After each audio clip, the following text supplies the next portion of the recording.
A fines de los 80, en varios lugares del mundo, como 40 y pico de mujeres que no estaban embarazadas parieron unos pibitos. Un viejo millonario intentó comprar todos esos borregos, pero solo consiguió 7, y así formó su propia escuela de superhéroes. Por eso hoy, entre los resumas y nomás, la Academia Paraguas. Esta es la historia de la Academia Paraguas, un grupo de jovenzuelos que con un pequeño antifaz que apenas les cubría la cara, salían a la calle a combatir el crimen. Su maestro, el viejo del monóculo, fue como un Carlito Javier pero más garca, porque los trataba a todos como la mierda. Pero para compensar su falta de amor, les construyó una mamá robot y les entrenó un mono. Sí, el papá del año, a la par con Luisito Rey.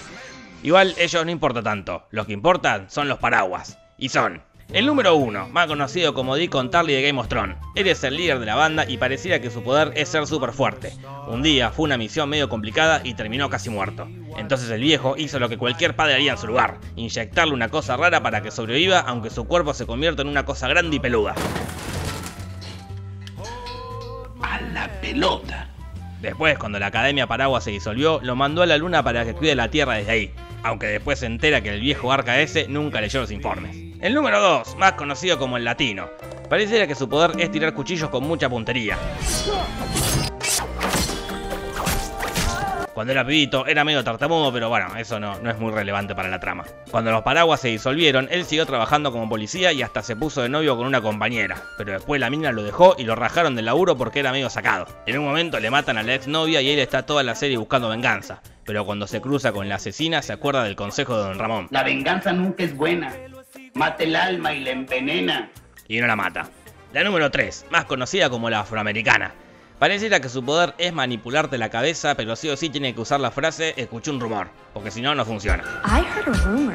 I heard a rumor. I heard a rumor. I heard a rumor. I heard a rumor. Bueno, no sé, capaz que no hace falta eso, pero bueno. Ella parece que tuvo un vínculo medio incestuoso con su hermano número 1, pero el padre los cagó a pedo, ¿no? Porque, bueno, adoptados o no, son hermanos. Cuando los Paraguas se separaron, ella se convirtió en actriz de Hollywood re grosa y tuvo una hija, pero le sacaron la tenencia porque usaba su superpoder para tranquilizarla.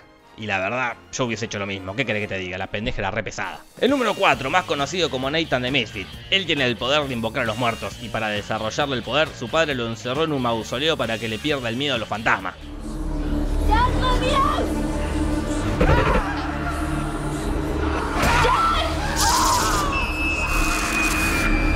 No, sí es un amor el tipo ese. Cuando se disolvieron los Paraguas, él se convirtió en un adicto a las drogas, porque drogado los muertos no lo joden. El único que lo jode es el número 6, más conocido como el Oriental, que tiene el poder de tener tentáculos, pero se murió, así que solo se vincula con Nathan. El número 5, más conocido como el pendejo, más conocido como el personaje favorito. Él tiene el poder de viajar en el tiempo y en el espacio. Un día se puso a boludear viajando en el tiempo y llegó a un futuro donde vio todo hecho pija y sus hermanos muertos. Anduvo como un viejo loco dando vueltas por ese mundo apocalíptico bocha de años hablándole solamente un maniquí, hasta que se cruzó con esta señora que trabaja para una agencia del gobierno que soluciona problemas con las líneas temporales. La vieja lo contrató y el pibe empezó a trabajar de eso, de agente del FBI del tiempo, y nunca más volvió a su línea temporal. Y para terminar, la número 7, más conocida como Juno. Ella no tiene poderes. Tiene el poder de tocar el violín, ¿no? Que ya es mucho. Pero igual, como no tenía poderes, el padre la rediscriminaba y los hermanos también. Entonces creció re traumada, pero sabe tocar el violín, que es más de lo que podemos hacer muchos de los que estamos viendo la serie. La cosa arranca cuando el viejo se muere, entonces todos los hermanos se reúnen para velarlo, pero al toque se va toda la mierda porque el grandote dice: el asesino fue uno de nosotros. Entonces el latino le dice al grandote: a mí no me acusás de asesino, grandote garca. Y sin más preámbulos se cagan a trompadas.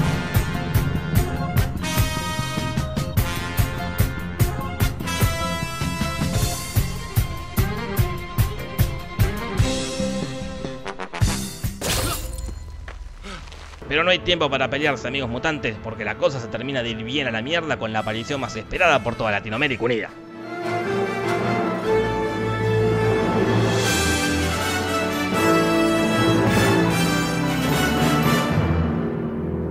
Sí, número 5, que después de estar como 30 años siendo un viejo loco, volvió al pasado, o sea, a nuestro presente, pero en el cuerpo de jovenzuelo. Y cuando llega les tira la revelación más revelación de la historia de las revelaciones. En una semana el mundo se va a ir a la mismísima mierda misma, y solo él conoce la clave para la salvación. Save the cheerleader, save the world. Entonces toda la Academia Paraguas se pone las pilas para solucionar el asunto.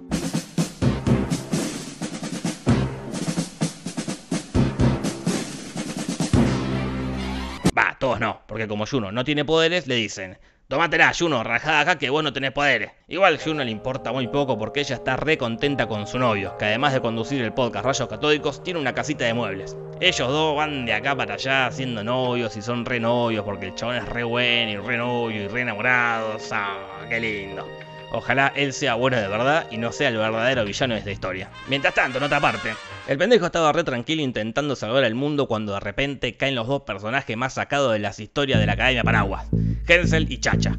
Ellos trabajan para la misma agencia que trabajaba el pibito y viajaron ahí para evitar que el pibito evite el apocalipsis. Y la única forma que tienen de evitar eso es ponerse en modo psycho killer y hacer mierda todo. Antes de andar a los tiros, también pasa tiempo morfando donas, y así se enamora de la señora esta que vende donas. Dato de vital importancia, el actor que hace de Hensel es el mismo actor que hace de asesino en Mindhunter. Qué datazo, ¿no? Me dejas mudo, la verdad, no. Bueno, la cosa es que los paraguas quieren parar el fin del mundo y ellos dos quieren que fluya el fin del mundo. Y así están yendo y viniendo, yendo y viniendo. Mientras tanto, en el campo, Castor está con la Juno retranca cuando de repente 3 malandrines los atacan. Y así se da la revelación más revelación de la historia de las revelaciones, aunque no tan revelación como la anterior.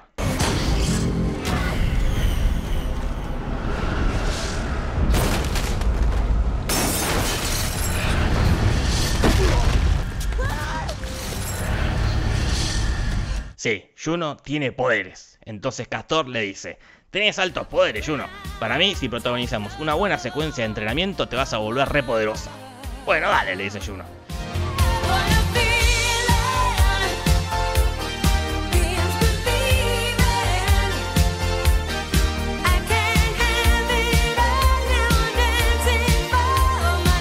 Así descubrimos que Juno tiene el poder de manipular el sonido y volverlo energía re poderosa. Aunque es mejor lo que descubre ella, porque descubre que Castor había encontrado un cuaderno viejo del señor Monóculo, así que sabía todo lo de Juno. Te digo, ni me sorprende. Y eso oportunamente pasa al mismo tiempo que la muchachada descubre que Castor es el que provoca el apocalipsis. Y al toque descubrimos que lo que descubrió Castor, la afroamericana, ya lo había descubierto después de que lo descubrió el viejo del Monóculo. Entonces el viejo, medio asustado de que Juno desate sus poderes y rompa todo, le dijo a la afroamericana que haga el truquito ese para que se olvide de todo. Y después le hizo creer que nunca tuvo poderes. Cuando Juno se enteró se puso re caliente, imagínate, le ocultaron los poderes. Y ¡zrácate! La mata la afroamericana. Adiós número 3, que la fuerza te acompañe. Igual al toque nos enteramos que ella... sí, está viva, pero quedó muda, así que no pudo usar sus poderes. El que no está vivo es Castor, porque cuando Juno se enteró de toda la tramoya, lo mató. Y a él sí, lo mató a posta. Y después se fue retranca a tocar la violineta al concierto. Y acá se reúnen todos los personajes que se dieron cuenta que el apocalipsis lo provoca la mismísima Juno liberando la energía. Y también va lo del Ministerio del Tiempo a evitar que los paraguas eviten el apocalipsis. Cuestión que entre todos protagonizan la super batalla super final ultraviolenta. 1, 2, ultraviolento. 1, 2, ultraviolento. 1, 2, ultraviolento. ¿Y ahora qué pasa? ¡Hey! ¡Hey, hey! Ah, sí, el de Midfield no solo puede hablar con los muertos, sino también puede hacer que ellos peleen cuando sea oportuno para la trama. En fin, la cosa es que Juno tiene un montón de energía acumulada, y la está por liberar. Y nadie la puede parar, y está por romper todo. Pero, número 3 la para.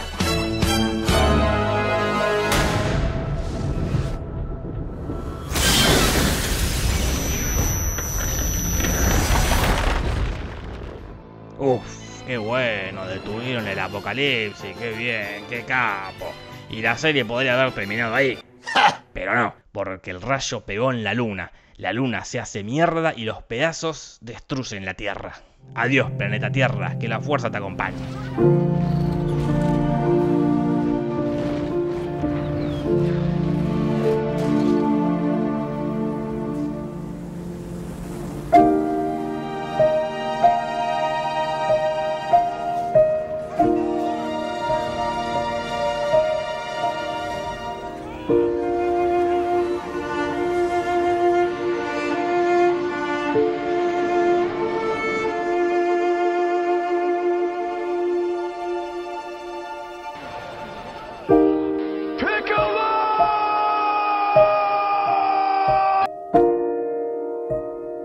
Igual tranca paranca, porque la muchachada justo antes de que explote todo viajaron en el tiempo. Así que volverán en la próxima temporada a solucionar este desastre. Datos que serán de vital importancia para el desarrollo de la próxima temporada. 1. No se sabe qué es de la vida de los otros bebés que nacieron ese día. 2. El viejo se suicidó para reunir a los hermanos. 3. La jefa del Ministerio del Tiempo se murió. 4. El mono también se murió. 5. La robot mamá también se murió. 6. Antes de viajar en el tiempo se hicieron todos chiquititos de nuevo. Bueno, nos vamos. Esto fue la Umbrella Academy resumida sin más. No te vayas acá sin pegar una me gusteada y una suscribida y una retuiteada. Y seguime en Twitter que tengo Twitter y seguime en Instagram que tengo Instagram. Y si sabes tocar el violín, subí una historia a Instagram demostrando que sos tan talentosa como Juno. Y después de hacer todo eso, hacele caso a mi tía Marta. Dale una suscribida al canal y anda a contarle a tus amigas y amigos. Punto. Besitos, besitos, chao, chao. ¡Yeah! Buenas noches.